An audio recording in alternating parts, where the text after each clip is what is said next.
recording. And we are live. Happy Mother's Day, everybody out there who is a mom. And it must be the stars are aligned that with this week's news, Mother's Day is the day we're recording this episode. How are you, Kaitlin? I'm doing great, Jeff. Yeah, it's kind of ironic the current, I guess, news cycle that's been going on for last week, and then we record on Mother's Day. So, happy Mother's Day to all the mothers out there, birthing people. Sorry, women with an X. Oof. I gotta I tell just you, want I just want to be so inclusive, Jeff. I just want to make sure that everybody is included. I would say, Totally. I would say for sure that that is more exclusive than inclusive when we deal You with want to know what's funny though with that? I think that since the Trump era, like a lot of my liberal leaning friends have like reached out to me, kind of on that kind of thing, like birthing people, women with an X, and all of this. Because I'll like say things like birthing people erases women. Like that's what it does. It erases women and what our biological role is, because you're not going to escape that. No matter what feminism does within making the genders equal, you will not escape that biological reality, right? And so they're reaching out to me saying things like, this is a virtue signal and all this other stuff. And I'm like, you could be loud and oppose that, right? Like, they're saying this kind of stuff because they think it's fine to, because they don't have any opposition from the left, right? Like from the liberals. And if you're a liberal and you disagree with it, then oppose it like loudly. Don't be afraid to. What's your Facebook feed like? Do you know have like because this is the funny thing. You and I are very active on Twitter. You more so than me. I try to stay away from Facebook because it's a boomer hellhole. Yeah, it's literally people in real life, right? And you Right. you see the people on there, and what I find most fascinating, at least from the circle that I travel, the Facebook friends I have, there is an uninterrupted stream of liberal women just totally bullying, putting out every line that we've all heard many, many times about abortion and choice and this and that. And to the people who are the women, I should say, who are not pro-choice, some are some are vocal, but more often than not, they just seethe at the liberal women that they know who are just pushing it out there. And I guess I would I'm assume, very yeah. right. So I've outspoken about my beliefs. I think you're the exception, though. I think, honestly, for women, the women that I see politically, at least on Facebook, the ones I know personally. Which is funny because I actually use Insta stories on Instagram a lot to like almost like a blog. I'll put like long form opinions on there, or write like a full paragraph, and I'll say what my belief is, and I keep my DMs open in order for people to disagree with me or want to say something, they can. And I actually sometimes a lot of my best conversations are with moderate liberals. I have one moderate liberal that I interact with. Her husband's actually a Republican. She's like, what's going on right now with my side is embarrassing to me, because this is not the way that you react when something like this happens. You actually make plans and you try to confront it. Right. And that's one of the things I think a lot of liberals don't understand, is that Roe v. Wade came down in like 1972. My mom graduated high school in that year. And so you've had a long time to kind of confront the fact that this was a shaky legal precedent in general. And that's the thing, right? Like the GOP has not changed on their position on this, right? Since like the late 70s. Correct. They've Since always the platform in 76. Yep. Right. Like they have always put in the platform since 76 that they wanted to overturn Roe. And what the GOP did was help create legal groups that put forth conservative legal ideas within law schools. And we have that kind of infrastructure where the liberals do not have this. For them, they have like demand justice, which I think is very. I saw this the other day. I get that point, but also kind of the carve out of like the Federalist Society is the exception to the rule. I think the liberals have the rule, right? What do you mean? They have What they've captured all the institutions. So conservatives would carve out their exception like the Federalist Society, right? So that's what I mean. Point, that's what. So I agree with that point. I agree with that.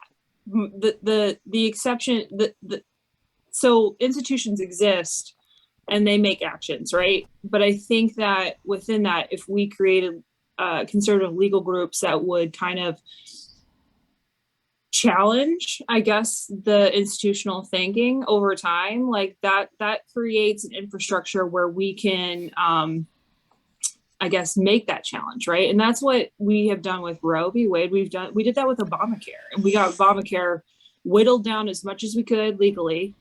And we keep challenging Roe. And I want to say that the big case on this is actually Planned Parenthood of Southern Pennsylvania versus Casey. But yeah, it's been a goal of ours to get Roe overturned. I want to point out before we go too much further that I'm keeping my powder dry for the time being because this is a draft opinion. Things somehow change, right? So you know what I mean? This is not an update. I do have to say we got an update on this last night, and as of last week, the opinion stands. How does it? I mean, they haven't released it. Did I miss that? As it's official? It was in the Washington Post. I do actually believe that.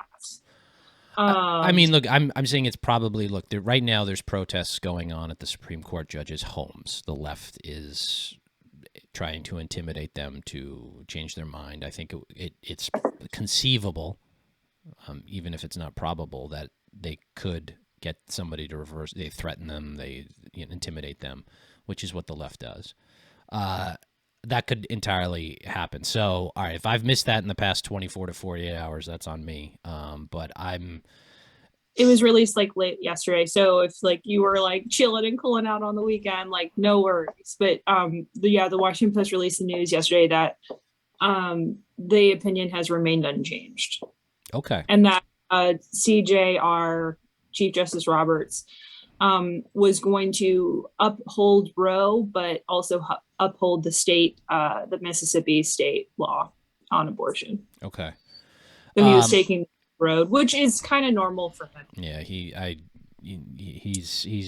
was far more squishy than anybody had realized. So okay, sorry, that was a little left turn there that I wanted to state before we go too far down it. I do find to go back to I guess the personal interchange that how we interact with people. Yes, we established the Federalist Society, or I say we, but those on the right, and because the institutions were captured by the left, and there needed to be a counterweight to that legally. I think that they've always had it. That's my big thing on it. I think the left has always had these institutions. I would say that they've always had, the progressive side has always had the institutions like this since before the progressive era. The sheer lunacy that we have encountered over the past week, and we're going to get to some examples of that in a little bit, is emblematic of what we're talking about, because they've had the institutions for so long, because they have the media and would rather seek to silence those on the right than challenge them and win the argument. They have become incredibly lazy intellectually. And when you become lazy intellectually, you respond in your more base instincts, which is to be a child and rant and stomp and scream and throw reason out the window. So that's what's been on display here.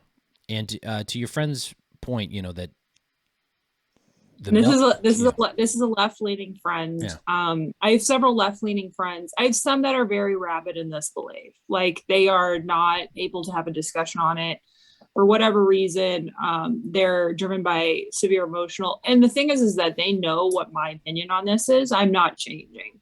Yeah. And they also know that if they came at me and want to discuss it, they're going to have a very educated opinion that they're going to have to confront with. And so they choose not to really discuss it with me because they know that I'm going to disagree, and it might push them to a point where they don't look great when we talk. And that's most topics, by the way, but this one in particular, because my general, I don't get emotional a lot when I'm discussing these topics because you can't. And so I do, in a sense, when it affects me personally, which it has. But when it comes to the policy at hand and the principle that matters, I always come at it from a very principled point of view. I do my research and all of that. There have been liberal women who I've interacted with that have been actually really awesome on this. I do have to say, Jeff, my biggest concern with this is taking the actual issue and putting it onto the courts instead of Congress and states legislating on this. This is what Roe is about, right? Like, that's the biggest problem that we're having here. That's what Alito alludes to in the draft opinion. That is the issue. It's not the right to abortion. If Roe is overturned, we still have abortion in the United States. And that needs to be kind of acknowledged, I think, but it's not, right? Like, the left has built Roe versus Wade into this huge marketing case. Like, they use it in advertising, they use it to get in campaign funds and all of this stuff. It has been built into something that it's really not, I think, into some effect. So there is a lot of emotional attachment to it. There's two aspects you touched on that I want to bring up, and maybe we can separate those. The use of the word abortion, one, and maybe we'll tackle that in a second. But what you just said, the stretching of the reversal of Roe versus Wade to all of these other hysterical, nonsensical conclusions. They're going to ban birth control. They want to control women. It's the Handmaid's Tale, and we have some, some pictures on that I'll show in a second of just this insane response. It does them no good, and perhaps your friend was thinking of that. It's like, well, next they're gonna do, they're gonna get rid of birth control. It's like, are you kidding me, man? Like, this is one of the few things. Ironic, because the GOP since the year 2012 has suggested that birth control should be over the counter. Let me tell you something right now. I would be so disturbingly liberal on the idea of birth control. I would make it over the counter, available for essentially any age to buy. A lot of it is, and that's another thing that I think people are going to. First of all, they don't realize, because I think that a lot of people who are fighting this fight live in a bubble, right? Like, they don't hear confronting opinions. It doesn't really affect them, so they don't know. They don't do the research, those type of things, and so. Yeah, a lot of birth control is over the counter. Walmart has its own version of Plan B that is over the counter. That's like $10. So, well, there's one. The left is lying about it, so they lie that the right wants to take away birth control.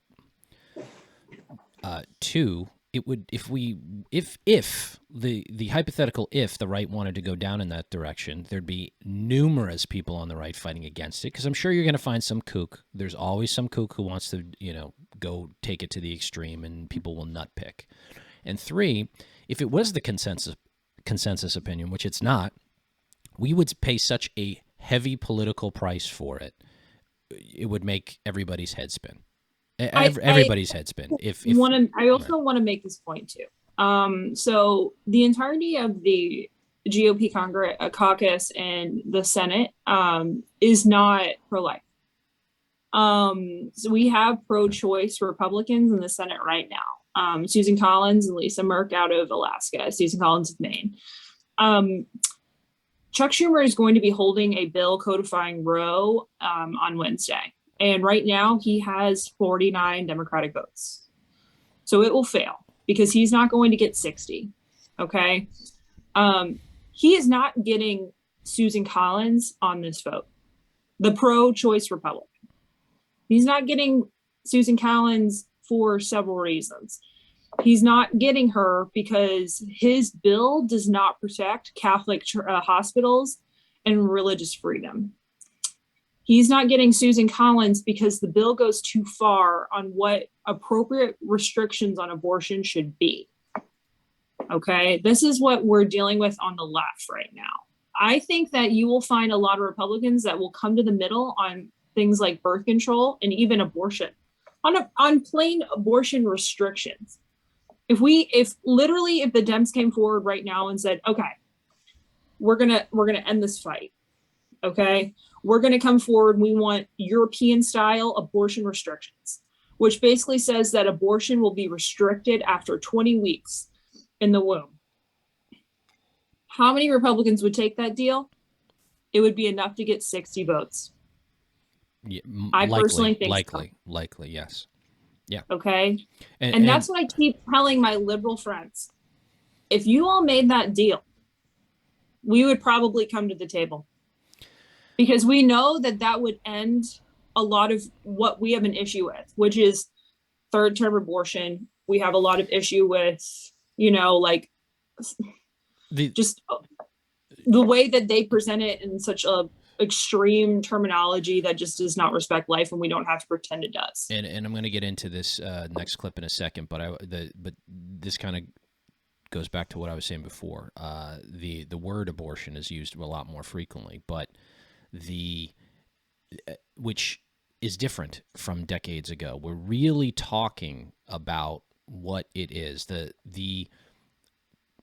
the Obama administration, I would say, and up until that point, it was always euphemisms: reproductive health, women's choice, pro-choice. They're trying to still do that right now with disinformation. And they've gotten to the point now where it's like, no, they're talking about abortion, which I think it is an odd thing. So I think the approach that the right has taken and will continue to take because it's been successful is the one of incrementalism, right? And I'll show you the opposite of this in a second. The incrementalist approach says little wins over time, chip away at it. And we're seeing that play out. And progressives used to be incrementalists, but the left fully consume them and they want radical revolution now. And when they can't get it, it's hysterical fanaticism. So the incrementalist approach, okay, you make the deal to whatever number of weeks, 20, right? And you get a win. And that sort of level sets, and then people will chip away at the edges or try to pull back from the edges, and you have states being more restrictive, but none to that cap. And then you can move from there and you can start to win the argument. You get things more, you reduce the number of abortions that take place by making sure birth control is widely available to anybody who wants it. Things like that would bring that number down till basically it's an archaic practice that doesn't. It is right now. That's what's funny, right? Like that's one of the things is like abortion rates right now are the lowest it's been. And I think that's not based on, I think that's based on our culture becoming actually more conservative over time. I think the liberals are a little bit more conservative in the way that they treat sex. and procreation. I do And have to say, I want to get into that in a sec too. Yeah, good point. yeah, but if we want to go ahead, yeah, no, So yeah. let me play this clip. Is this our lovely no, not scene? yet. This is a different one. This is from a while back, but I think it's let me do computer audio. Okay, let's see if we're here. We'll do this, and I'm going to play this. Hopefully, let me know if you can't hear it. I'm hitting play now. Yes, sir. How late in a pregnancy would your bill apply if a physician was simply willing to certify that the continuation of the pregnancy would impair the mental health of the woman? How late are we talking about? Well, so the way the suggestion that we've made in the bill is to say it's in the third trimester and at the, with the certification of the physician. So how late in the third trimester would you be able to do that? It's very unfortunate that our physicians, witnesses were not able to attend today to speak specifically. No, I'm talking about your bill. How late in the third trimester could a physician perform an abortion if he indicated it would impair the mental health of the woman? Or physical health. Okay. Okay. I'm talking about the mental health. So, through the third trimester. The third trimester goes all the way up to 40 weeks. Okay. But to the end of the third trimester. Yep. I don't think we have a limit in the bill. So, that is the Virginia abortion bill that caused so much political grief for Ralph Northam.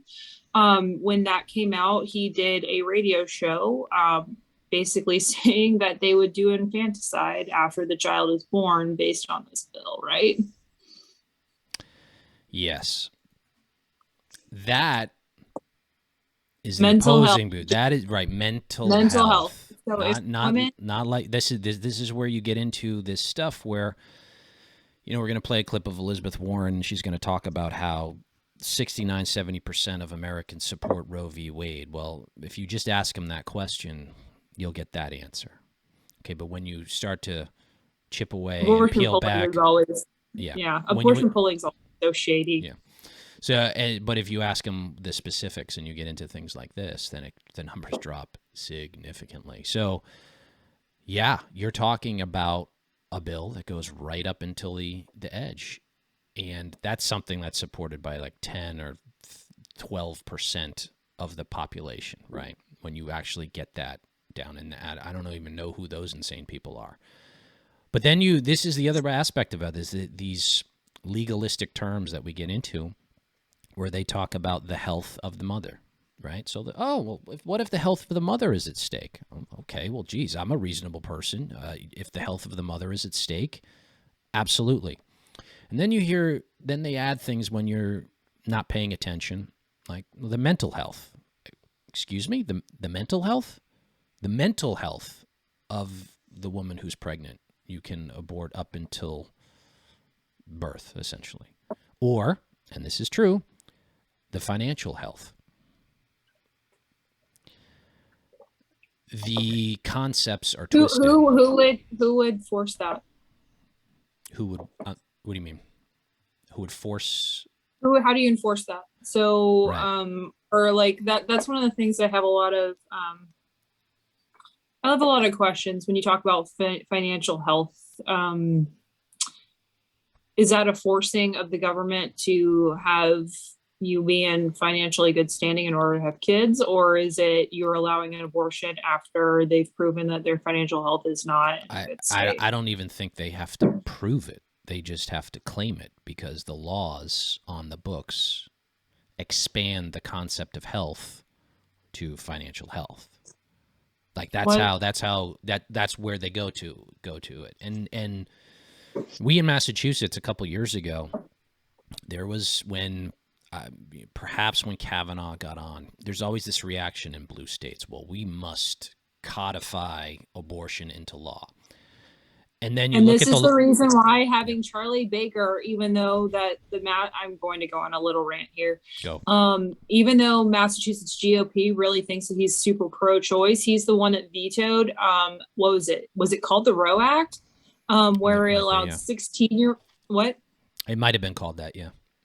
Where he vetoed a bill that allowed 16-year-olds to get abortions without their parents' consent. Right. So yeah, even having the Republican in office stops something like that. 16-year-olds going to get abortions by themselves. That's where we are at Massachusetts. And so we're having inter-party fights based on this. But keep in mind that they have the votes to override that veto, and they did not. They have the power to. So this is key here. This is really important, because as blue and deep blue as Massachusetts is, once when you hear the clip I just played of what's included in the Virginia bill, when you start to expand the idea of women's health to financial health and mental health up into the point of birth, late at the end of the third trimester, people start to go, huh? As blue collar and Democrat as many pockets in Massachusetts are, there's also I don't even think blue collar.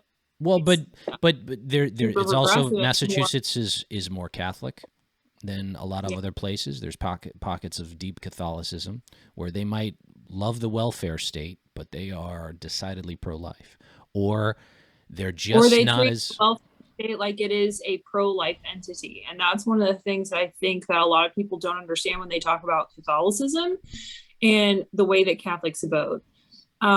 You and I mean, like, I'm Catholic. I'm not saying that we need to dismantle the welfare state, but again, it's one of these things within Massachusetts. Baker vetoed this horrific bill that was a mess, and they didn't pass. They didn't try to overcome the veto. Yeah. So, so that says something. So what's interesting to me now, this time around, obviously Michelle Wu and Maura Healey came out with their rote statements about what took place this week. But only Elizabeth Warren really pushed the line here, became hysterical about it. A lot of people were angry, and their supporters are angry. To the point where she was walking around and needed help, right? I missed that. But I feel like when I saw it, she was so angry that people had to lead her away. Yeah. There are, so, why don't we, this is one of the aspects I want to get into with her. Maybe we'll jump to that next. Let me play our senator. Okay. This is her earlier this week. And are we still sharing on there? I am. Let's see. All right. Let's play Senator Warren. And we are going to fight back. I am angry because of who will pay the price for this. It will not be wealthy women. Wealthy women can get on an airplane. They can fly to another state. They can fly to another country. They can get the protection they need. This will fall on the poorest women in our country. This will fall on the young women who have been abused, who are victims of incest. This will fall on those who have been raped. This will fall on mothers who are already struggling to work 3 jobs to be able to support the children they have. Well, I am here because I am angry, and I am here because the United States Congress can change all of this. Yes. Angry, but committed. Understand this. Understand this. I have seen the world where abortion is illegal. And we are not going back. Not ever. No. She continues the chant there. Now, she said some very interesting things. Oh man, there's a lot. There's a lot to pick apart there. Why don't you go first? Yeah. It is very hard watching videos of Elizabeth Warren and her promoting this idea of femininity and womanhood that I just do not agree with. And it is toxic, it is exploitive, it's grandstanding for one. It's yeah. Toxic's a very good word. Yeah. She grandstands a lot.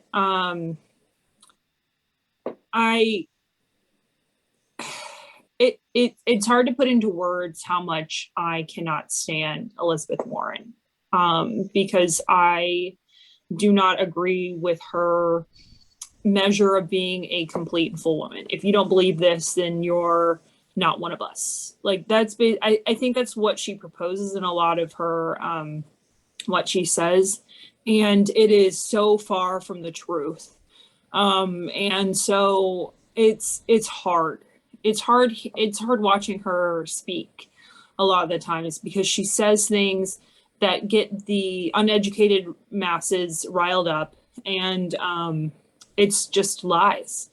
And so it's hard. It's very hard to hear her speak a lot of the time. I mean, she says just untrue things all the time, like Elon Musk not paying taxes. We all know that he did. Like these things are fact check.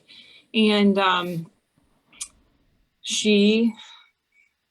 think she's one of the worst in Congress on this. And the sad part is that her muddled down, boyish, tacky style, where we have to be androgynous idiots all the time, not offends me, but makes me sad, because it's not an argument of inclusivity. It's an argument of you're being exclusive on purpose and you're being a jackass about it. But notice also in that rant, the condescension she has for poor people.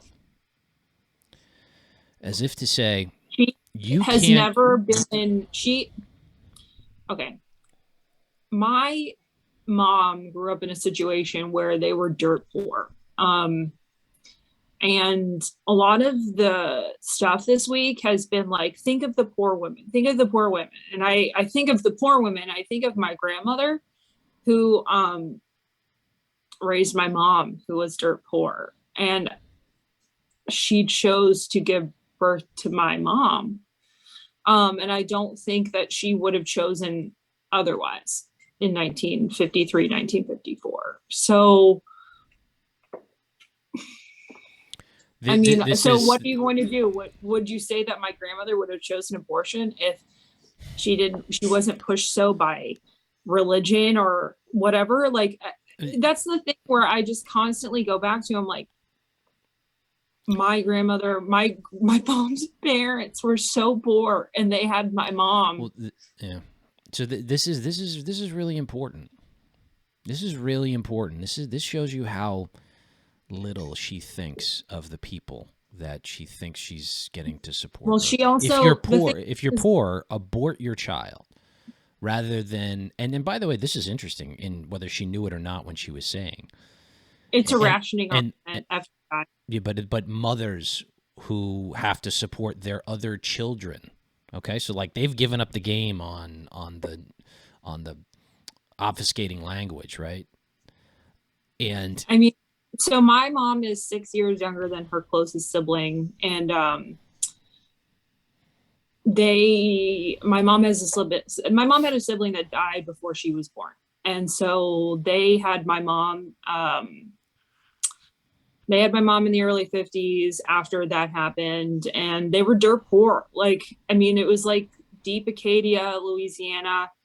They had an acre of land. They had cows. They butchered pigs. They were poor. My grandfather was a barber. And that was before he died. After he died, my mom actually had to go to work and learn to drive at 14 years old to support her family. And so it's hard hearing that kind of dichotomy, because for her, it's an economical argument, right? Like she is clearly does not have any sympathy for life because it's an economics argument. Right. So she thinks that these children will be such a burden on the welfare state that she supports that it will not be able to maintain itself. That's the economic argument that she is making. Yeah. So yeah. By the way, that argument is extrapolated across the board, right? And what's fascinating, all of these Democratic women make the same argument. They just don't come out and say it specifically. It would just I think Nancy Pelosi is the only female politician on the Democratic side that has point blank said there is like a correlation between crime going down in New York City and abortion going up. Oh, well, that's freakonomics. I don't buy that. I think that she is. I think she is the only person that has made this correlation out loud. And she did so as a Catholic. But I gotta. Let's talk about that because that's extremely racist. Extremely racist. And that's what we're talking about. This is I won't even say the soft bigotry of low expectations that a lot of liberals have. This is the hard core progressives. This is a very old school progressive belief too. Yeah. Like back when they were pretty upfront about this kind of thing. I mean, in the past, I think couple decades, they've kind of softened the blow in order to make sure that their campaign donations stay up. But back in the day, like back in the progressive era, back in the 1940s, they were very honest about this kind of thing. This is why Margaret Sanger founded the organizations that she did. That's explicitly why. And how long did it take for them to really acknowledge that? Right? Oh, they still deny it. They still debate it. Like, I mean, like it's one of the things where it's like the right said that she was a eugenicist. We read her statements, and they tried to debate it. It's like, how many times do we have to debate this eugenics argument with you all? Like, that's what you believe, so just be upfront about it. So we put the sunlight on the cancer. A quick aside here. I did a clip years ago when Ben Carson was running for president, right? And Emily Rooney at the time was at WGBH, and she goes up there and asks him about, I guess, this issue, and Ben Carson talks about Margaret Sanger as a eugenicist and population control, and you go the cut back. I bet that white broad literally disagreed with the black man. And no, she did not. She said he was wrong. Well, I did some research about Margaret Sanger, and there's nothing really that says that exactly. And you could do a Google search and type in Margaret Sanger and abortion or population control, and it pops up all of her opinions on that right away. So she essentially lied on the air about this topic in relation to Ben Carson's presidential campaign. And so this is the mindset. I'm sorry. I just love white liberal women when they want to disagree with conservative minorities because they go super racist. Yep. And believe that they know better than everybody else. Like it is. And you're seeing that now. You're seeing that now. So this is actually another clip I want to play of I don't really watch this person or them, but it made the rounds because it got millions of hits. Anna Kasparian from the Young Turks. I'm only going to play a few seconds of it, but here we go. Paid family leave. We don't even have paid family leave. We don't even have affordable childcare in this freaking country. Okay, and the people who fight against those kinds of laws are Republicans. And yet, what do you want them to do with their kids when they have to go to work? What do you want them to do? What do you want them to do? I want them to answer that freaking question. Answer the question. Journalists, ask them the question. Ask them. Ask them. Isn't it amazing? All right, it goes on. Well, the problem there. So hang on, I just got to say. So this is along the same through line, right? So people were making fun of this, and I could have gone through the aspect of making comedy out of all of this nonsense. But and making fun of Elizabeth Warren, because there was a clip of let's make her voice go an octave higher each time I get 100 likes. I saw that thread, and okay, hardy har. But with Kasparian, this is for, so let's think about what she's saying. She's saying it's better to end the life of that child because we're not funding child care and we're not taking care of those. Same opinion as Amazon, FYI. What do you mean? She has the exact same opinion as Amazon. Amazon is going to be paying for abortions. And the reason why these mega corporations do that is because they believe that it is cheaper. It is cheaper and more cost effective to pay for the abortion up front, or provide that service within their health insurance or whatever they're going to do, rather than provide the health insurance for the woman to give birth, the productivity of having to, or the cost of having to do maternity leave, and then the cost to the mother of losing productivity after the child is after you return from maternity leave. Yeah. You know that back in the 80s they used she has the exact same opinion as Amazon, FYI. I think that needs, so ironically, the progressive who wants to destroy corporations has the exact same opinion as these mega corporations. Back in needs to be done. Yeah, back in the 80s they used to call Republicans cold-hearted, because they didn't want to support all these various welfare programs.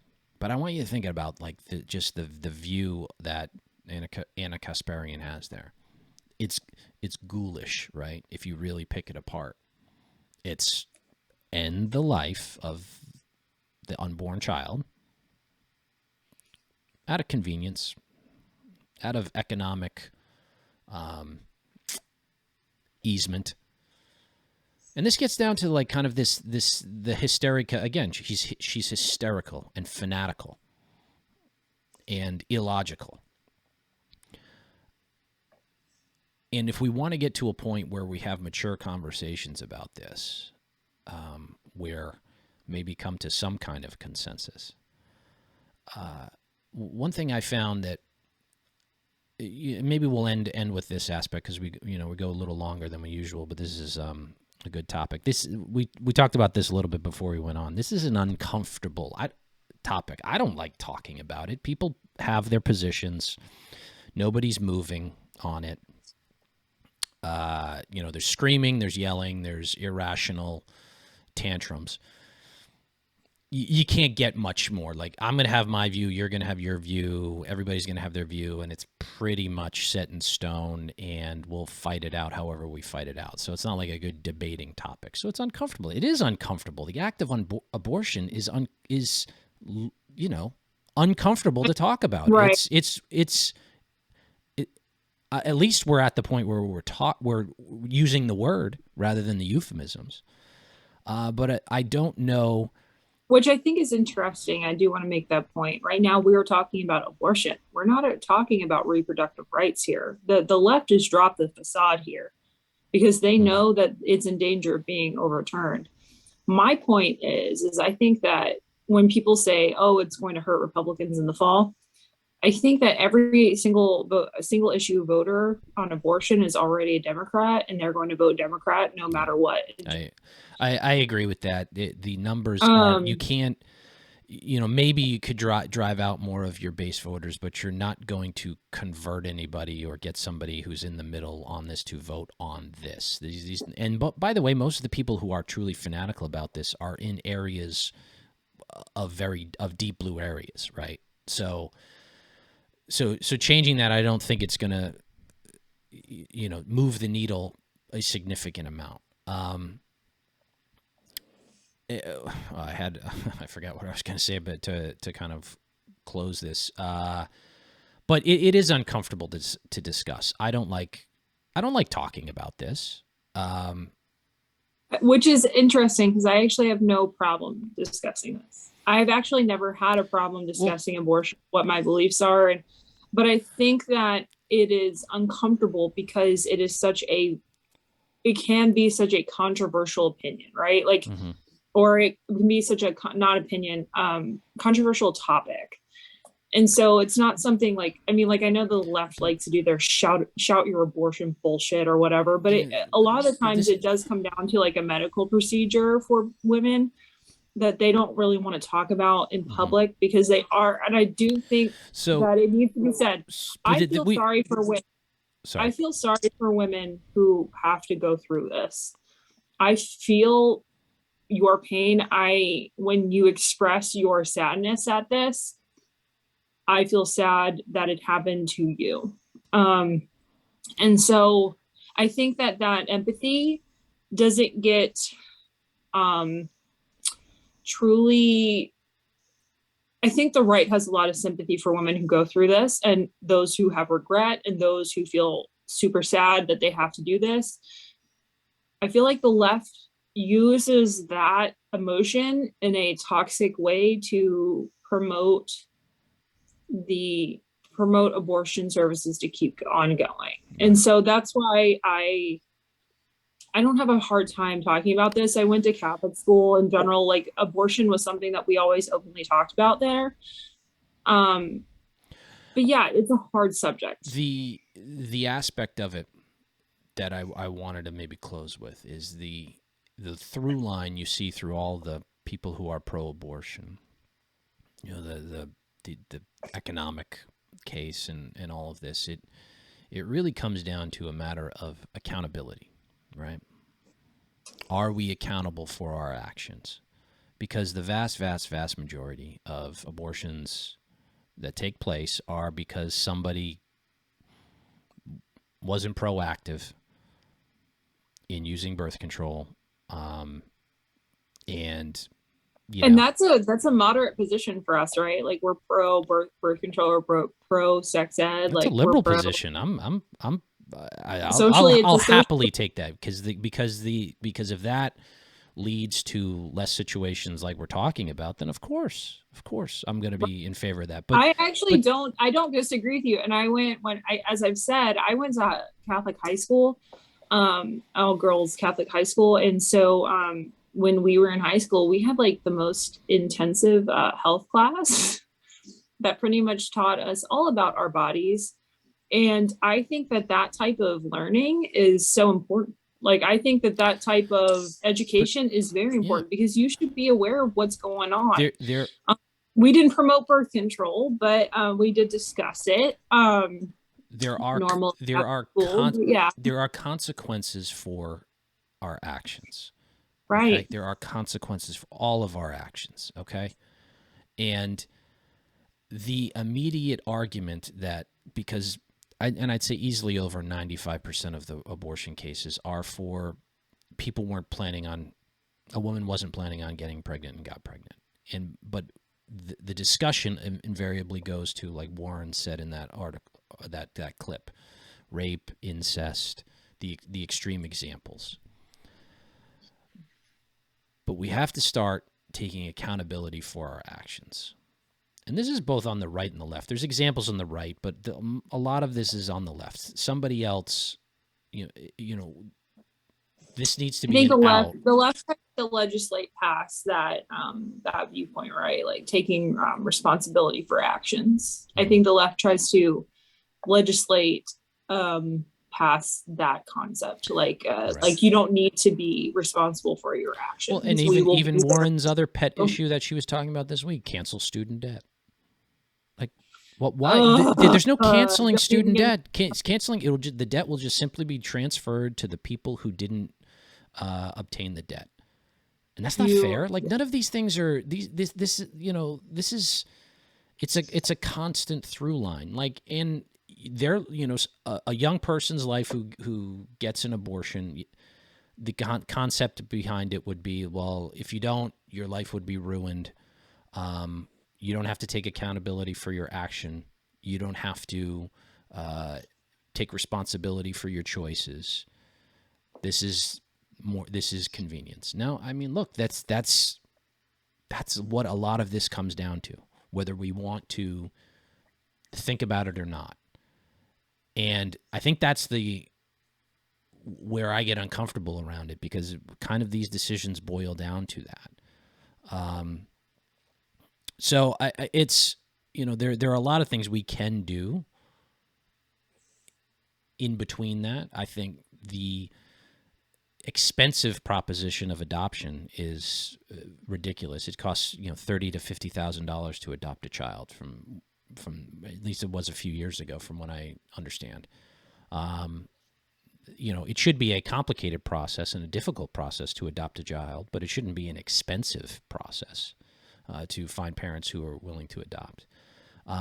Yeah, I'm pretty. I'll flat out say it. I'm liberal on the idea of birth control, over the counter. Absolutely, anybody should be able to buy it. Anybody, any age. Republicans actually support your position on this. They've been pro birth control over the counter since 2012. Yeah, and because they didn't want. I mean, there is a social aspect of it. They didn't want to have to cover it on health insurance. Well, but also think about that. But that's a good point. A few years ago, we heard, "Oh, well, people want to deny people birth control." Well, no, you just want other people to pay for it. Forcing other people to pay for your birth control is not denying them birth control. You want to treat abortion as birth control, which it's not, and that needs to also be said. Yeah, and when we it is not like a contraceptive birth control pill that prevents you from getting pregnant. You all are treating abortion like it is a form of birth control on the tail end, and it kind of, it is the ultimate way, right? But it's nonsense. It's crazy. All right, this is one I'm proud of. This episode, this was a good one. Yeah. Look, we're gonna hop on over to the Patreon. We covered a very hard topic, and you were awesome. You were awesome too. Thanks, partner. We've got convention coming up in a couple weeks, so stay tuned there. Hopefully we'll be able to do something cool. Maybe not. We're gonna head on over to the Patreon, so please sign up there. Only $1 a month if you'd like to subscribe to our Patreon shows. We give a little extra content. But until next time, we'll see. I do want to see if they're gonna officially release the decision. I know you said the WAPO said that nothing's changed, but doesn't they have to say something? Doesn't something have to be declared? I mean. Right. So usually opinions come down in the summer months. They'll do like a tiny. Mm-hmm. They'll do some, then some, then some. But there's an effective date. That's what I'm trying to get at. There is an effective date that they will have to get it out by. I don't remember if it's in June or July. I am not an expert on that, but as of right now, WAPO reported yesterday that the votes to overturn Roe have remained unchanged. All right.